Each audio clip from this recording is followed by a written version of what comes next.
This Good Morning Northwest Morning Sprint is brought to you by Bill's Heating and Air Conditioning. It is 6:53, time to get you ready to take on your Thursday here with the Morning Sprint. Sydney Charles with details on a White House meeting about police reform. Destiny Richards live with details on the Coeur d'Alene Boat Expo. But first, let's get to Mark telling us about some warmer temperatures continuing to move in.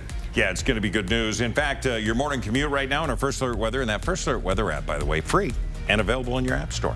We're going to have temperatures into the mid-20s this morning. Green light is on for the commute. Things are looking really good. Temperatures right now, albeit it's cold up into Meade at 15 degrees under a clear sky. Got a few clouds and temperatures in the mid-20s as you get into the Spokane Valley. Our forecast today, we're going to see variable clouds. We'll see sunshine. Temperatures, again, 37 for the high, which is an average for this time of year. Punxsutawney Phil, ladies and gentlemen. In case you missed it earlier, everyone's favorite groundhog revealed to a crowd that he did, in fact, see his shadow. Per tradition, that means we can expect 6 more weeks of winter. Of course, Punxsutawney Phil is right less than half the time, which makes his qualifications as a forecaster suspect at best. Firefighters and paramedics of the Spokane Fire Department work long hours and even days at a time. With more overtime than ever, it's affecting safety in Spokane. A combination of a number of reasons, including the pandemic, retirements, illnesses, they've made the situation worse. Chief Brian Schaefer is trying to hire 30 more Spokane firefighters. He says it's a matter of safety. The department's goal is to have those 30 people by the beginning of next year.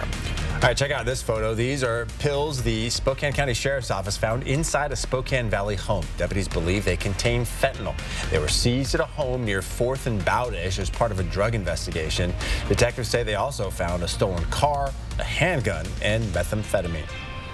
Spokane County Sheriff's deputies now say they believe a 16-year-old driver hit a woman who was trying to cross the street, kept going, and then left her to die. Deputies say they believe the teenager was pulling out of the Oaks parking lot on East Sprague in Spokane Valley Friday night when they hit that woman who was crossing the street. Deputies tracked down the car a few days later. The woman died at the scene. Sheriff's deputies say they will push for charges against that teenager. An excavation crew may have dug up more than just dirt in Lewiston. Police say they're investigating a walking path in an area near the Memorial Bridge where it's possible a skull and bones have been unearthed. The excavation team dug up what they think could be human remains. The crew stopped working immediately and called the police. That excavation work is now put on hold until further notice. You can read more about the excavation crew's findings on KXLY.com. And this afternoon, President Biden is set to meet with the Congressional Black Caucus. According to an official statement from the group, the meeting with the president will be centered on pushing for negotiations on national reforms to the criminal justice system. The group's meeting is a direct response to the beating of Tyree Nichols. The 29-year-old died 3 days after a violent encounter with Memphis police. ABC News has officially obtained the incident report filed in the hours after Tyree's arrest. In that filing, there are inconsistencies between it and footage from police body cams and a surveillance camera. The report does not mention Nichols being punched and kicked by several officers, and up to 20 hours of additional footage of the arrest has yet to be released. That's according to a statement made by a Shelby County prosecutor last night.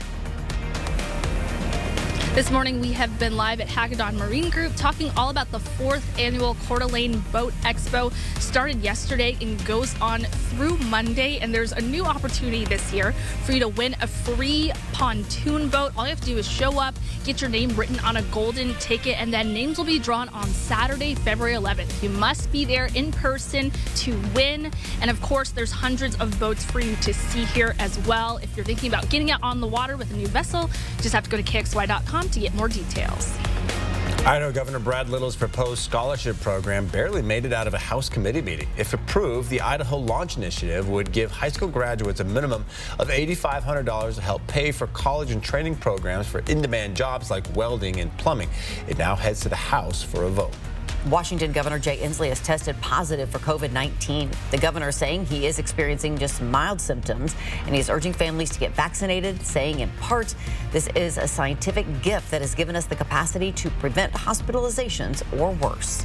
In North Idaho, people living off of North Reed Road in Hayden may have seen a lot of police, including the SWAT team, yesterday afternoon. Kootenai County Sheriff's deputies say they pulled over a woman wanted on several drug warrants. Deputies say Sarah Beebe locked herself in the car and pulled out a gun. After several hours in the car, she was finally arrested. She now faces charges related to meth and petty theft.